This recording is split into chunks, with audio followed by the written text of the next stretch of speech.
enfants de la patrie, le jour de gloire est arrivé. Contre nous de la tyrannie, l'étendard sanglant élevé, l'étendard sanglant élevé. Entendez-vous dans les campagnes mugir ces féroces soldats? Ils viennent jusque dans vos bras, égorger vos fils et vos compagnes. Aux armes, citoyens, formez vos bataillons. Marchons, marchons, qu'un sang pur abreuve nos sillons.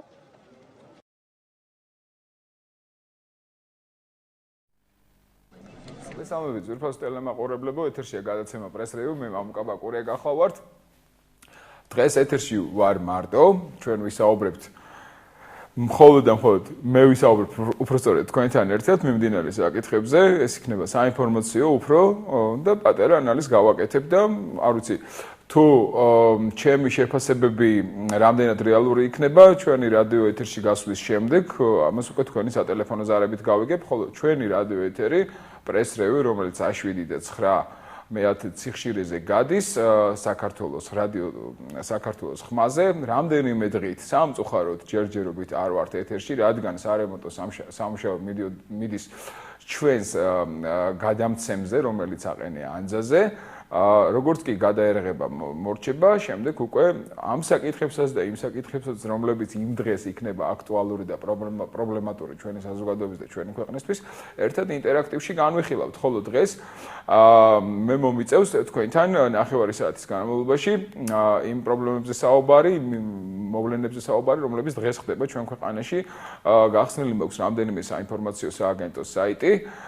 ვეცდები პოზიტივიც მოვიპოვო, ეგებ რაიმე დამაიმედებელი ჩემთვისაც და თქვენთვისაც აღმოჩნდეს იმ მიმდინარე პოლიტიკურ და ეკონომიკურ პროცესში, რომელიც დღეს ჩვენ ქვეყანაში ხდება. პირველი ალბათ არც თუ ისე სახარბიელო ინფორმაციით უნდა დავიწყო, ეს არის ლარის ოფიციალური კურსი დოლართან და ევროსთან და დიდ ბრიტანულ ფუნტთან მიმართებაში და ეს არ არის კარგი. ერთი ამერიკული დოლარი დღეს ეროვნული ბანკის ოფიციალური კურსის მიხედვით ღირს 2.36 ლარი, 1 ევრო ღირს 2.75 ლარი, თუმცა კი ჩვენს სტუდიაში სანამ შემოვალ ჭავჭავაძის ქუჩაზე არის გადამცვლელი ჯიხური, ვალუტის გადამცვლელი ჯიხური და იქ ყიდვის კურსი იყო 2.71 ლარი. და ეს ძალიან მაღალი კურსია. სამწუხარო ფაქტია. ერთი ბრიტანული ფუნტი კი ღირს 3.70 ლარი, ესეც ძალიან მაღალი კურსია. ნუ მოკლედ ლარი განაგრძობს გაუფასურებას, ეს ძალიან სამწუხარო პროცესია. სამწუხაროდ ჩვენ ხელისუფლებისგან ვერ ვიღებთ ვერანაირ დამაიმედებელ ინფორმაციას, არ ჩანს არანაირი რეალური ინექცია ჩვენი ქვეყნის ფისკალურ თუ ეკონომიკურ ცხოვრებაში, რომელიც ლარს გაამყარებს. არ ჩანს არანაირი სტიმულაცია ხელისუფლების მხრიდან და ეკონომიკური გუნდის მხრიდან, რომელიც ასევე ეკონომიკური მდგომარეობის გაჯანსაღებას ხელს შეუწყობს და ჩვენ რაღაცა ამას ვიგრძნობთ უკვე ლარზე თუ ლარის გამყარებაზე თუ სხვა რაღაც სიკეთეებს. სამწუხაროდ ჯერჯერობით ეს არ ჩანს. რეალურად ხელისუფლებას მე ესეთი ბანალური, მაგრამ ცოტა ესეთი შედარება უნდა გავაკეთოს, ირაკლემოს პოზიცია უკავია. ოღონდ რატომ ეს მე ვერ გავიგე? თითქოს არაფერი ხდება, თითქოს ყველაფერი კარგად არის, რაზე ჩვენი არაერთი წინა გადაცემა დაუთმეთ აი ამ პოზიციას და ვამბობდით პირდაპირ, არა ჩასაფრებული, არა ბოროტი კაცის, არა დაინტერესებული კაცის პოზიციიდან, რომ ესეთი თვითკმაყოფილება გაუარესებს ქვეყანაში არსებულ სოციალურ-ეკონომიკურ მდგომარეობას. ქვეყანაში და ესეთი თვითკმაყოფილი მდგომარეობა ასევე აუარესებს ჩვენი ქვეყნის საერთაშორისო სტატუსს და ჩვენი ქვეყნის საერთაშორისო ურთიერთობებს. და ჩვენ ვიცით და ყველა თითოეულმა ჩვენთაგანმა იცის, რომ ამ გლობალური კომუნიკაციების პირობებში ქვეყნის საერთაშორისო სტატუსზე არის ძალიან ბევრი დამოკიდებული, რომ ქვეყანაში შიგნით გაჯანსაღდეს პოლიტიკური და ეკონომიკური და სოციალური გარემო.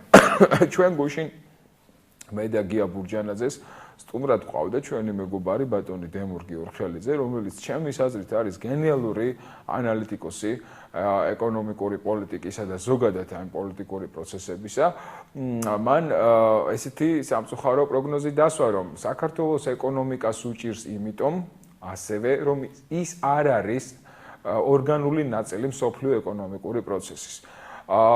და არა მხოლოდ წინა ხელისუფლებამ, არამედ საქართველოს დამოუკიდებლობის გზაზე 91 წლიდან დღემდე, ანუ 25 წლის განმავლობაში, არც ერთი ნაბიჯი, არც ერთ ხელისუფლებას არ გადაუდგამს, რომ საქართველოს როგორც დამოუკიდებელი სახელმწიფოს ეკონომიკური სისტემა ყოფილიყო მსოფლიო ეკონომიკური სისტემის განუყოფელი ნაწილი და ეცხოვრა მსოფლიო ეკონომიკის ცხოვრებით, ხო? მას რა თქმა უნდა არ არსებობს პროცესი, სადაც არის ყოველთვის აღმატებითი დინამიკა, იქნებოდა სწორედ ისეთივე ამპლიტუდა, როგორც მსოფლიო ეკონომიკურ ცხოვრებაში ხდება, მაგრამ სამწუხაროდ საქართველოს რაღაცა გარიყულია ამ პროცესებიდან და ორიენტირებულია მხოლოდ რაღაც ლოკალურ ეკონომიკურ პროცესებზე. აი ესეც რა თქმა უნდა არ უწყობს ხელს ჩვენი ქვეყნის ეკონომიკური ცხოვრების გაუმჯობესებას. ერთადერთი მე შემიძლია უბრალოდ ესეთი მიმართულებები გავიხსენო, რომლებიც ჩემის აზრით იყო არასწორი და არასწორად აი გენერალურად არასწორი და ამიტომ შედეგები დღეს ახესე გვაქვს. მაგალითად, მიხეილ სააკაშვილმა და მისმა მმართველობამ 10 წლის განმავლობაში გადაწყვიტა, რომ ადვილი გზა მოენახა ეკონომიკური ცხოვრების ჩვენი ქვეყნის ეკონომიკის გასაჯანსაღებლად და მან გადაწყვიტა, რომ უბრალოდ თუ კი რაიმეს გაყიდიდა არსებულ ქონებას, ეს ხელს შეუწყობდა ჩვენი ქვეყნის ეკონომიკას. რაც უფრო მეტად ხელმისაწვდომი გახდებოდა ჩვენი ქვეყნის რესურსები ნებისმიერი ბიზნესისთვის, უცხოური ბიზნესისთვის, ეს ხელს შეუწყობდა ყველანაირი რეგულაციისა და პასუხისმგებლობის გარეშე თან ხაზს უსვავ მე ამას. ეს ხელს შეუწყობდა ჩვენი ქვეყნის ეკონომიკური პროცესის გაჯანსაღებას. თუმცა ეს არ არის და ნუ შედეგების სახეზეა. სააკაშვილის ამ ეკონომიკურმა პოლიტიკამ განიცადა კრახი, ის იყო მცირე მოკლე ვადებზე გათვლილი, იმიტომ რომ ერთჯერადი ინექციები, რომელსაც უკუგება არ გააჩნია, არის არაფერი, იმიტომ რომ დროის პროცესში, როდესაც გადავიყვანთ ერთჯერად ინექციას, მას როგორც კი თავის თავს ამოწურავს, შემდეგ რჩება სიცარიელი, ანუ ის აქტივიც აღარ გვაქვს, რომელიც გავყიდეთ და არც ის თანხა, რომელიც რაფასადაც გავყიდეთ ეს აქტივი და ეს ჩანს.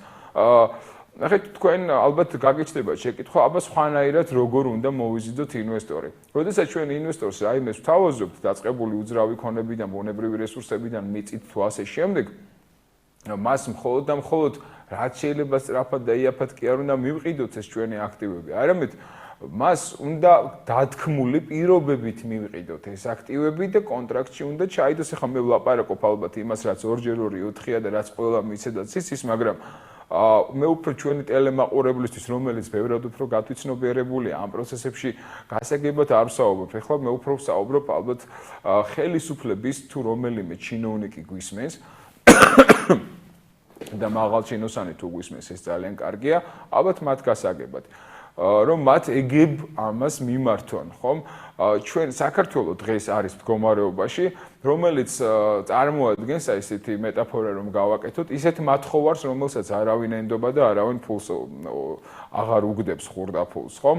და მას ამაოდა აქვს ხელი გაწვდილი. და რაც ყველაზე ძალიან უცნაურია, ესეც მინდა, ამასაც მინდა ხაზი გაუსვა, საქართველოს მიმართ და მისი ეკონომიკური სიტუაციისა და სივრცის მიმართ უნდობლობას ასევე ისიც აძლიერებს უცხოელი ინვესტორების მხრიდან, რომ საქართველოს ყავს თავისი ძალიან ძლიერი ინვესტორი, რომელიც არ აკეთებს არანაირ ინვესტიციას საქართველოს ეკონომიკაში. ხო, და ნებისმიერი უცხოელი ინვესტორი, რომელსაც დაუშვათ აქვს ერთ-ერთი ინფორმაციაც საქართველოში ინვესტიციის გაკეთება, რომელიც მე ამ ინფორმაციას მოიპოვებს, ის ბუნებრივად სვავს კითხვას. კი, მაგრამ რატომ გავაკეთო მე იმ ქვეყანაში, იმ ქვეყნის ეკონომიკაში ინვესტიცია, რატომ შევიძინო რაიმე ბიზნესის თუ უძრავი ქონება? თუ კი ამ ქვეყანაში არსებული ყველაზე მდიდარი ადამიანი და Forbes-ის სიაში მყოფი მილიარდერი და de facto ქვეყნის მმართველი ბიძინა ივანიშვილი საკუთარ ფულს არ აბანდებს ამ ქვეყნის ეკონომიკაში. ბუნებრივია, როგორც კი, თქვენ თავი წარმოიდგინეთ ეს ინვესტორის ადგილას, როგორც კი ეს ამ შეკითხვას დასვავს და ამ კითხვაზე პასუხი არ არსებობს, ნებისმიერი ინვესტორი იტყვის, რომ მე ამ ქვეყანაში ინვესტიციისგან თავს შევიყავებ, შესაბამისად, მისი ეკონომიკის სტიმულირებას აღარ ექნება დამატებითი თანხები და აღარ ექნება საშუალება, რომ შეიქმნას დამატებითი სამუშაო ადგილები.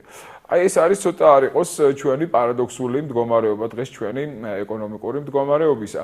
რა ძალიან სამწუხაროა.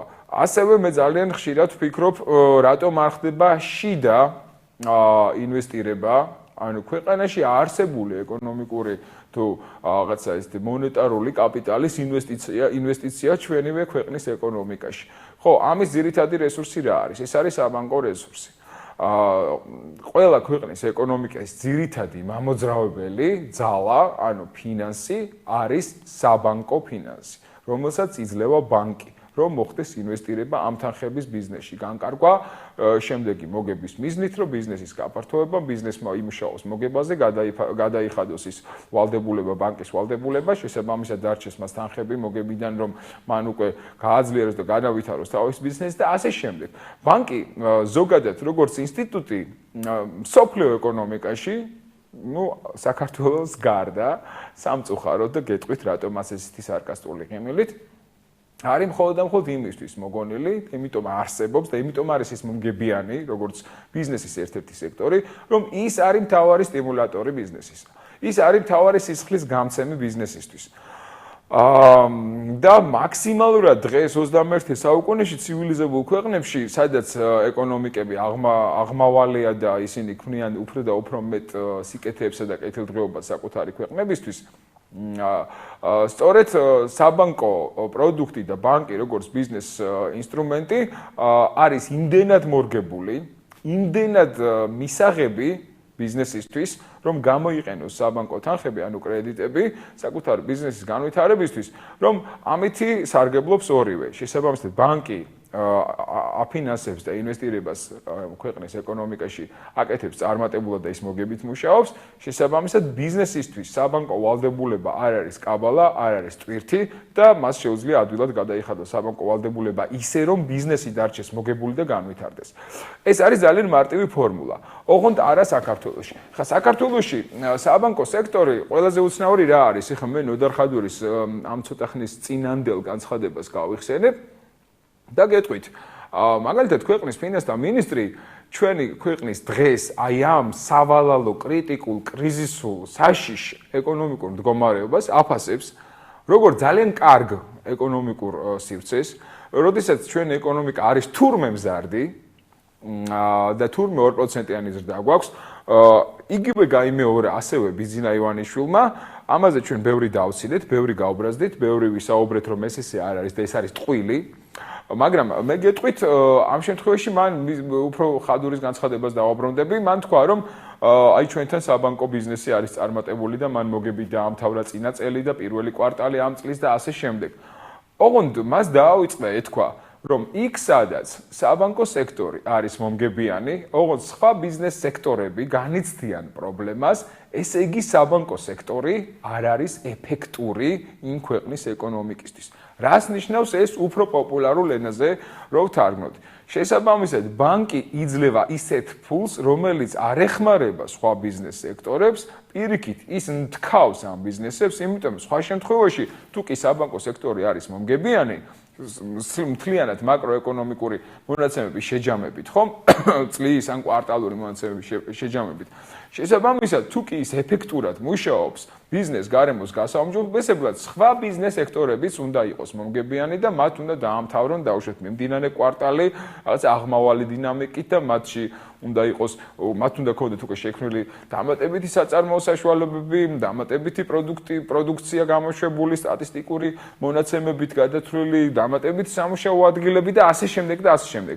ჩვენ ვხედავთ, რომ საქართველოში ეს არ ხდება. თუმცა კი დღეს ამბობენ, რომ მიკროსაფინანსო ინსტიტუტები და ზოგადად ისეთი მსხვილი ბანკები, რომლებსაც აკონტროლებს ფორმალურად აკონტროლებს ეროვნული ბანკი, არის მომგებიანი. ეს ნიშნავს, რომ ეს საბანკო სისტემა საქართველოში არ არის ეფექტური ბიზნესისთვის და საბანკო სექტორი მუშაობს მხოლოდ და მხოლოდ ვიწრო კომერციული ინტერესით, რომ მან რაც შეიძლება მეტი მოგება ნახოს, მიუხედავად იმისა, კოტრდება თუ არა, ნადგურდება თუ არა მცირე საშუალო და მსხვილი ბიზნესი.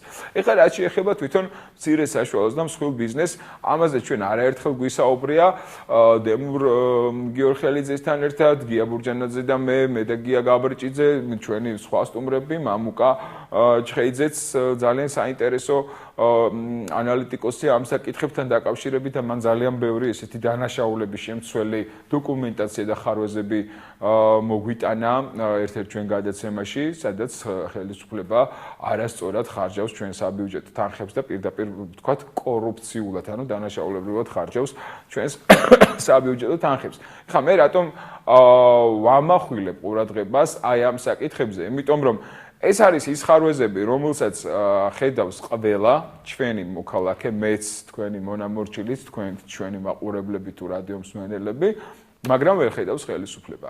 ეს არის პრობლემა, რომლის გამოსავალის გზებიც ვიცით ყველამ, ძალიან მარტივია, ხომ?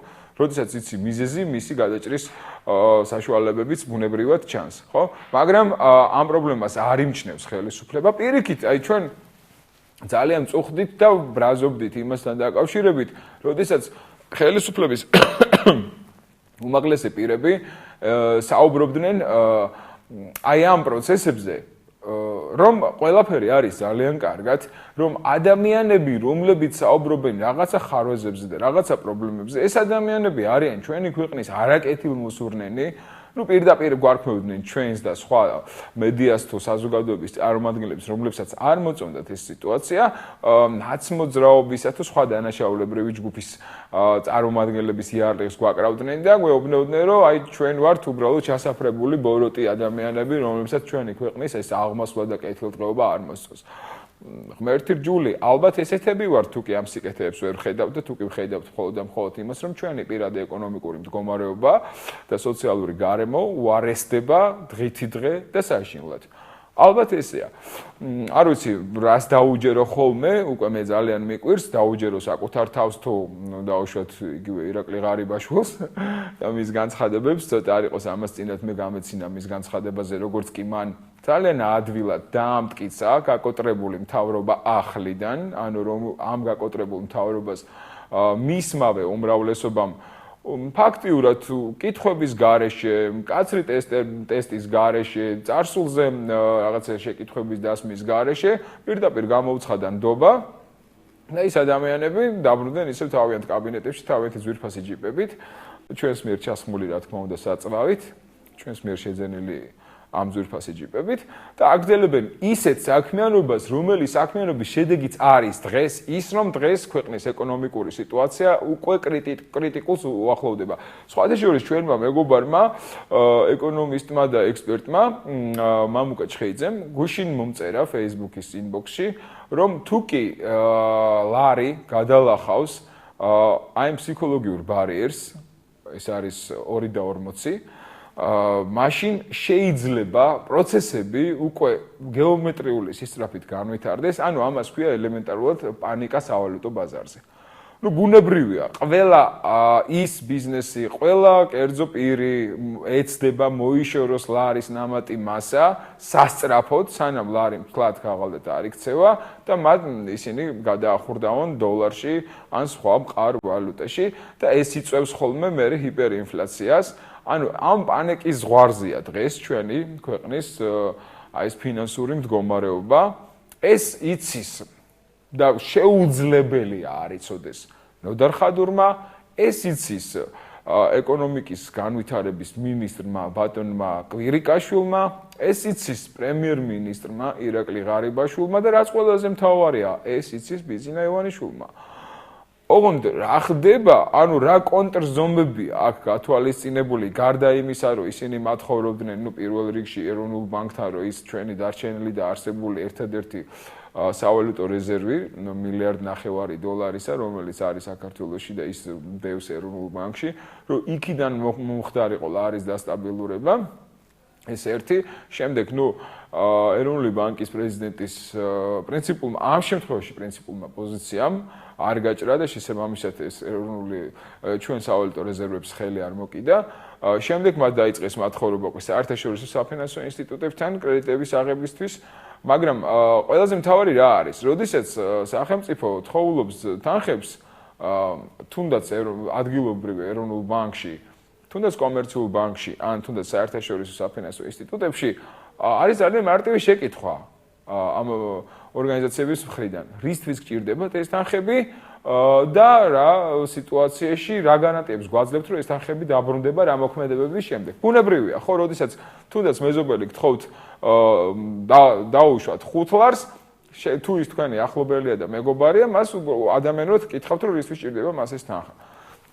ხა თუ ის გეტყვით, რომ სისულელისთვის ჭირდება, შეიძლება თქვენ თავი შეიკავოთ ამ 5 ლარის მიცემისგან, ხო?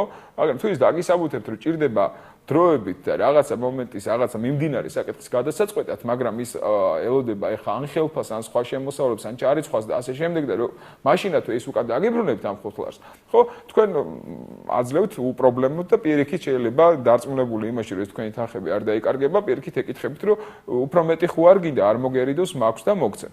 ზუსტად იგივე დამოკიდებულება აქვს ეროვნულ ბანკს, საერთაშორისო საფინანსო ორგანიზაციებს და კომერციულ ბანკებს ნებისმიერი ფულის მთხოვნელის მიმართ. ეს ბუნებრივია. ასევე ჩვენი ქვეყნის ხელისუფლების მიმართ, როდესაც ისინი მათხოვრობენ ამ თანხებს, ხო? მოგვეცით კრედიტი, რომ ჩვენი გაუფასურებული ფული გადავარჩინოთ. ანუ დროებითი ინექცია, ჰეროინის დოზა გავუკეთოთ ნარკომანს, რომ ის დაუშვათ ნარკოტიკული შიმშილის გამო ცუდად არ იყოს. ზუსტად იგივე მდგომარეობაში ხეს ტყუილად არ მომიყვანია ეს მაგალითი. ამ მდგომარეობაშია დღეს ჩვენი ქვეყნის ფისკალური მდგომარეობა და სავალუტო მდგომარეობა. დღეს ერთადერთი ხელისუფლება, რასაც აკეთებს და რასაც ის მედიაში გამოსვლისას ქმედით ნაბიჯებს უწოდებს, არის მხოლოდ და მხოლოდ მათხოვრობა ნარკოტიკის დამატებითი დოზისა, რომ მის მომაკვდავ ნარკოდამოკიდებულ ეკონომიკას დროებითი ინექცია გაუკეთოს, ოღონდ არანაირი გარანტიის მიცემით, რომ უკუგებას ამ თანხების უკან დაბრუნებას მოახერხებს და ასე შემდეგ. ვერანაირ გარანტიას ვერ იძლევა. ამიტომაც ვერ იღებს ვერც ერთი საფინანსო ინსტიტუტისგან ის კრედიტს და დახმარებას, რომ მან დღეს შეძლოს ეკონომიკის რაღაცა აი ლარის ადგილობრივი ვალუტის დასტაბილურება. ხო, არა აქვთ ხედვა ამ ადამიანებს. ამ ადამიანებს წარმოედგინეთ, რომ კაბინეტებში შესვლა და ძვირფას მანქანებში ჩაჯდომა ავტომატურად ნიშნავდა მუშაობას და ეს ესე არ არის. და ნიშნავს იმას, რომ ქვეყნის ეკონომიკა და სახელმწიფო ეკონომიკური პოლიტიკა თავისით კეთდება. აი ვიღაცა ჯადოსნური უჩინარი ადამიანი უბრალოდ ჯოხის რხევით ამას არეგულირებს და მათ არაფერი ევალებათ. მე ყოველ შემთხვევაში როგორც მოქალაქეს ეს განცდა მაქვს დღეს, რაც ხდება ჩვენი ყოველდღიურობაში დღეს. მე შეშფოთებული შემოვედი ეთერში, იმაზეც კი ვფიქრობდი, წამეყვანა თუ არა დღეს გადაცემა, რადგან მარტო ვიყავი ეთერში, თუმცა კი გამახსენდა, რომ ძალიან ბევრი მაქვს ისედაც მე თვითონ სათქმელი თქვენთვის და ამიტომ გადავწყვიტე, რომ დამჯდარიყავი და აი ამ საკითხებზე აი ეს ჩემი პოზიცია თქვენთვის გამეზიარებინა და გეტყვით, რომ მე არ ვთესავ შიშს, რადგან მე თვითონ მეშინია როგორც ამ ქვეყნის მოქალაქეს. უბრალოდ მე გიზიარებ ჩემ დამოკიდებულებას, ეს ამას ხედავ მე როგორც მოქალაქე, ჩემი თვალსაჩინარიდან და ჩემი პრიზმიდან ხედავ მე აი ამ მდგომარეობას, ვცდილობ მოვიპოვო დამატებითი ინფორმაციები სხვადასხვა საინფორმაციო სააგენტოებზე თუ დავუშვათ სამინისტროების ოფიციალურ გვერდებზე, რა ხდება და რა ქმედებებია იმისთვის, რომ დღეს აი ეს არსებული ძალიან კრიტიკული სიტუაცია როგორმე შეჩერდეს. ლარის ვარდის პროცესი არადროებით, როგორც დავუშვათ ირაკლი ღარიბაშვილი რამდენიმე დღის წინ თავს გვაწონებდა, არამედ სტაბილურად შეჩერდეს და მან დაიწყოს გამყარება, ხო? ამისთვის რა ნაბიჯები შეიძლება იქნას გადადგმული? ამას ვეძებ, მაგრამ პასუხს ვერ პოულობ, გარდა დაუშვათ საინფორმაციო საშუალებებში ხელისუფლების სხვადასხვა მაღალჩინოსნის განცხადებისა, რომ ყველაფერი კარგად არის. ნუ ეს პასუხი მე არ მაკმაყოფილებს როგორც მოქალაქეს. მე ვფიქრობ, რომ ეს არ არის არგუმენტი, ანუ მე ამ პასუხის შემდეგ მშვიდად არ მძინავს, ხო? მე ვფიქრობ იმაზე, რომ კი, მაგრამ რატომ არ აქვთ მათ ესეთი კომუნიკაცია საზოგადოებასთან, რომ უფრო დეტალურად მოუყვნენ ჩვენ თავიანთ მოქალაქეებს, რომლებმაც მათ მისცეს ქვეყნის მართვის ნდობის მანდატი, და უთხრან ამ ადამიანებს, ანუ მე თქვენ და ნებისმიერ ჩვენთაგანს, რომ ჩვენ ვაკეთებთ და კონკრეტულად გაუზიაროთ მოსაზრებები. ჩვენ ვდგავთ ამნაბიჯს. აი ამნაბიჯის გადადგმის შემდეგ სიტუაცია შეიცვლება ესე, იმიტომ შემდეგ შემდეგ ნაბიჯს და ასე შემდეგ.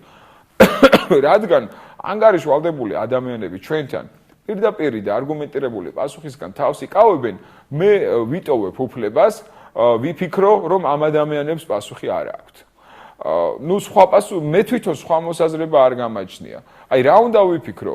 ის რომ პატარა ბავშვს რო ეტყვი დავუშვეთ, რომელიც ძალიან ბევრ რატომს ლაპარაკს ახალ დაწყებული რომ აქვს ლაპარაკი და უცეც ყველაფერზე კითხულობს რატომ არის ესე, ხო ბევრ შემთხვევაში მშობელი ეუბნება, რომ იმიტომ რომ ესეა და ნუ მეરે გაიგებ დიდი რომ გაიზრდები. ხა ჩვენ თუ ხელისუფლება გვთulis პატარა ბავშვებად, რომლებსაც უბრალოდ თვითმიზანი გვაქვს რომ შეკითხვები დავსვათ და თუ და რეალობაში ჩვენს არსებობს და ჩვენს გარემოს არაფერი ემუქრება, ნუ მაშინ კიდევ უფრო მეტი შეურაცხყოფაა ეს საზოგადოების, რადგანაც საზოგადოებას ნორმალურ ქვეყნებში ცივილიზებულ, ნამდვილი დემოკრატიის ქვეყნებში ბევრად უფრო მაღალ ღირებულებად მიიჩნევს მთავრობა, არჩევითიც თუ დანიშვნითიც არ აქვს მნიშვნელობა, ვიდრე ჩვენი ქვეყნის ხელისუფლება დღეს. და აი ეს ძალიან საწყენია, იმიტომ რომ ეს ადამიანები სწორედ ის ადამიანები აღმოჩნდნენ, რომლებსაც სხვა არჩევანის არარსებობის გამო საზოგადოებამ იძულებით დაუჭირა მხარი და იმ იმედით, რომ ჩვენ ქვეყანაში დემოკრატიული პროცესები გაგრძელდებოდა, ეს იქნებოდა, გაგრძელდებოდა კი არა, უბრალოდ დაიწყებოდა, რადგან სააკაშვილის მმართველობის პერიოდი ყველაფერ შეიძლება შეადარო გარდა დემოკრატიისა, ხომ? და ჩვენ ვფიქრობდით, ის ადამიანები, ვინც იცის რა არის სახელმწიფოს დემოკრატიული მმართველობა და რომ ეს არ არის თვითმიზანი. ხო, სახელმწიფოს დემოკრატიული მმართველობა ჩვენ გვჭირდებოდა საზოგადოება, საქართველოს მოქალაქეებს, იმიტომ რომ დემოკრატიული მმართველობა და თავისუფლების განცდა ადამიანისა და მოქალაქისა, ხოლო ხელისუფლების მხრიდან ადამიანზე და მოქალაქეზე ზრუნვის ვალდებულების აღება ნიშნავს ქვეყნის კეთილდღეობას, ქვეყანაში ბიზნესის აღმავლობას, დამატებითი სამუშაო ადგილების შექმნას, ინსტიტუციური მმართველობის გამართულობა ნიშნავს იმას, რომ უცხოელი ინვესტორისთვის და ფულის ჩამდებისთვის ბიზნესში და ქარხნის ამშენებლისთვის მიმზიდველი ადგილი იქნებოდა ეს. ქვეყანა, ხომ, პატარა საქართველო, რომელსაც აქვს იმდენი რესურსი, ეკონომიკური პოტენციალი, რომ თავისუფლად შეუძლია სწორი მმართველობის შემთხვევაში ესეთი ნებისმიერ წარმატებულ პატარა ევროპულ ქვეყანას დაუდგეს ყველა პარამეტრითა და მონაცემებით. შეიძლება რაღაც შემთხვევებში გაასწროს კიდეც მას, ხო?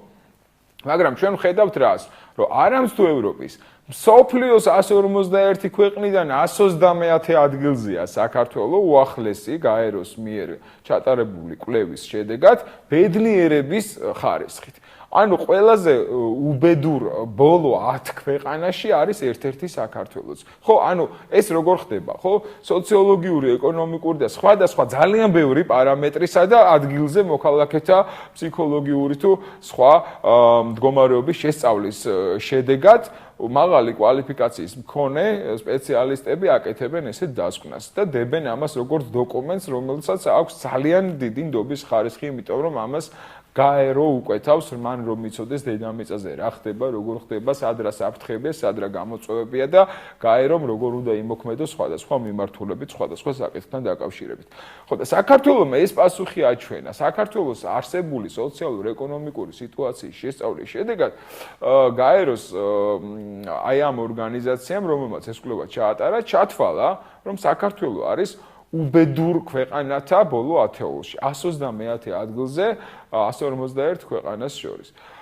ჩვენი მეზობლები არიან სომალი, სამხრეთ სუდანი და სხვა მართლაც ესეთი ოფიციალურად აღიარებული უბედურების ზონად რომ არის აღიარებული აი ესეთი ქვეყნები, ხო, სადაც სულ ცოტა ხნის წინ მოხდა სამოქალაქო ომები, სადაც მოხდა სხვადასხვა ისეთი მოვლენები, რომლებიც სტატუსით არის შეფასებული როგორც ეროვნული უბედურებები. ხო, აი ამ ქვეყნების რიგშია დღეს საქართველო. იმის მაგიბრად, რომ დღეს საქართველო იყოს მზარდი და პოტენციურად რაღაც დინამიურად განვითარებადი ქვეყნების რიგში და მას ამის ყველანაირი რესურსი გააჩნდა. ერთადერთი რესურსის გარდა ეს იყო ხელისუფლების პოლიტიკური ნება, რომ ეს ყველაფერი გაეკეთებინა.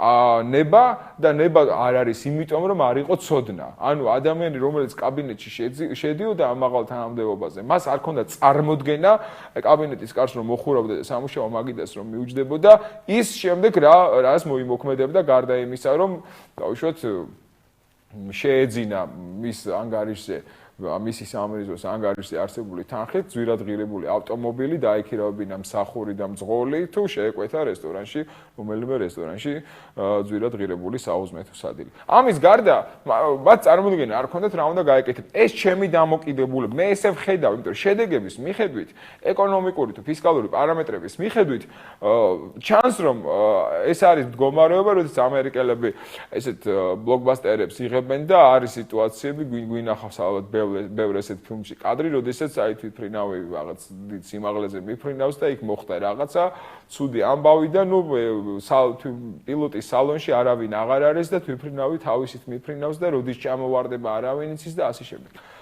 მე ყოველთვის ესეთი განცდა მაქვს, რომ ჩვენი ქვეყანა არის აი ამ დღეში პილოტის კაბინაში ან არავინ არ არის, ან თუ არიან ტიპები, მათ წარმოდგენა არ აქვს ამ თვითფრინავს რა უნდა უყონ. და ჩვენ ხედავთ, ხო ეს რაზე აისახება ახლა. ერთადერთი ასახვა ამისი ამ ჩვენ რეალობაში და ნებისმიერ ქვეყანაში ის რომ უცოდინარი ადამიანები მართავენ ქვეყანას, ანუ ეს მეტაფორულად და მოაზრებითად მოდი ვთქვათ თვითფრინავს, არის ის რომ პილოტის კოსტიუმი აცვია, უნიფორმა აცვია, მაგრამ ის არ არის პილოტი. მან არ იცის როგორ მართოს ეს თვითფრინავი. ხო, დაახლოებით ესეთი მდგომარეობა დღეს ჩვენ ქვეყანაში და ეს ძალიან სამწუხაროა. რატომ საუბრობ ამაზე? ნუ უკვე ვთქვი, მაგრამ მე მინდა ხაზი გაუსვა ამას. მე არ მინდა რომ ჩვენი ტელემაყურებელი რაღაცა აპათიაში და სასწორკვეთილებაში ჩავარდეს. უბრალოდ გამოსავალი არის ერთადერთი. ხელისუფლებამ და მინისტრთა კაბინეტმა მან უნდა აღიაროს, რომ ჩვენ ვართ უნარონი. ან ჩვენ ვერ შევძელით. მან უნდა დაიწყოს გულწრფელი კომუნიკაცია საზოგადოებასთან და საზოგადოებასთან თანამშრომლობა. არა ის რომ ზურგი შეაქციოს, არა ის რომ საზოგადოებიდან მთხოვნელსა და ადამიანს რომელიც რაღაცას ითხოვს ან რაღაცას თავაზობს, ხო, უკეთეს შემთხვევაში ზურგი შეაქციოს და უარეს შემთხვევაში დაცვის რაღაცა ესეთი დიდი რაღაც ზორბა ადამიანების მეშვეობით ფიზიკურად გაუსწორდნენ, ხო, როგორც ახლა ამას წინათ მოხდა, პოლიციამ კიდევ ერთი ვაჟკაცობა ჩაიდინა და ძალიან მწუხვარ საქართველოს ერთ-ერთ მოქალაქეს, ნუ ამაზე უკვე საზოგადოებრივი აზრი შეიქმნა, რადგან ხელისუფლება ასევე არეაგირებს, რომ მას ნარკოტიკი ძალით ჩაუტენეს ჯიბეში და მთელი ხა თბილისი არის აღშფოთებული იმაზე, იმიტომ რომ ამ მაწვილს ამ ახალგაზრდას ყველა ვიცნობთ, ყველამ ვიცით რომ ის ნარკოტიკს არ მოიხმარდა და მისი ესეთი დაკავება სხვა ფაქტორებით იყო განპირობებული. ხა რატომ აი ამასთან ახლა არ გადავდივარ ამ თემაზე, უბრალოდ მაგალითი მომყავს ხელისუფლების დამოკიდებულებისა საზოგადოების მიმართ. იმის მაგივრად რომ საზოგადოების მეგობარი იყოს ხელისუფალი და ესე უნდა იყოს, იმიტომ რომ როგორ შეიძლება მე ჩემს სახლში დავიქირავო ჩემი დაუშვათ მეურნეობის მართველი და ის ჩემთან მტრულ დამოკიდებულებაში იყოს, ხო? ნუ ეს ლოგიკაში არ ხდება ელემენტი. ხელისუფალის სხვა არა არის რა გარდა აი ამ ეხა მაგალითისა რაც მოვიყვანე. ჩვენს სახლში, ჩვენს ქვეყანაში, ჩვენ დავიქირავეთ ეს ადამიანები ჩვენი ფულით. ეს ფული ჩვენია, ბიუჯეტი, რასაც ქვია, ქვეყნის ბიუჯეტი არის ჩვენი ფული, საქართველოს მოქალაქეების ფული, მათ მიერ შეგროვებული ფული. ჩვენ შევიმუშავეთ კანონი, როგორ შევკრიბოთ ფული, რა დავარქვათ ამ ფულს, ეს არის ბიუჯეტი და როგორ დავხარჯოთ მერე ეს ფული. ის კანონით შევიმუშავეთ ჩვენ საქართველოს მოქალაქეებმა, რომ ქვეყნის მართვა და ამ ფულის ხარჯვა ჩავაბაროთ ისეთ ადამიანებს, რომლებიც საქართველოს მოქალაქეების, ანუ ამ სახლში, ამ ქვეყანაში მაცხოვრებელ ადამიანთა უმრავლესობის ნდობით სარგებლობენ. ხო, ეს არის ხელისუფალი. ანუ ეს არის მენეჯერი, რომელიც ჩვენ სახლში ჩვენ დავიქირავთ, მოვიყვანეთ, გამოვაცხადეთ ტენდერი, ამას ქვია არჩევნები, მოვიდნენ სხვადასხვა ადამიანები, სხვადასხვა პროგრამით, რომ მე ის გამოცდილება მაქვს, მე ამას გავაკეთებ, მე იმას გავაკეთებ, აი თუ არ გჯერათ და არჩევნებამ ზოგმა მალაყი გააკეთა, ზოგმა კინტაური იცეკვა, ზოგმა რაღაცა და ჩვენ ავარჩიეთ შემდეგ. ხო რა, ეს მგონი კარგი კაცია და პროფესიონალია და ჩვენს მეურნეობას ეს უფრო კარგად წარმართავს და ასე შემდეგ. ხო, ეს არის ხელისუფლება, კიდევ ერთხელ ვამბობ, თუ კი ვინმე რომელიმე მოქალაქეს და სამწუხაროდ არიან ესეთი მოქალაქეები. ხელისუფლება გონიათ რაღაც ზეაღმატებული და ძვირფასი რაღაც ბატონი, ბარონი, ბოიარი, ლორდი თუ ასე შემდეგ, კორფიურსტი ან ასე შემდეგ, ეს არ არის. ის არის მსახური. მეტი არაფერი. უბრალოდ ჩვენ მსახურს კარგ პირობებს უქმნით, რომ მან საკუთარი საქმიანობა ჩვენთვის უკეთესად შეასრულოს.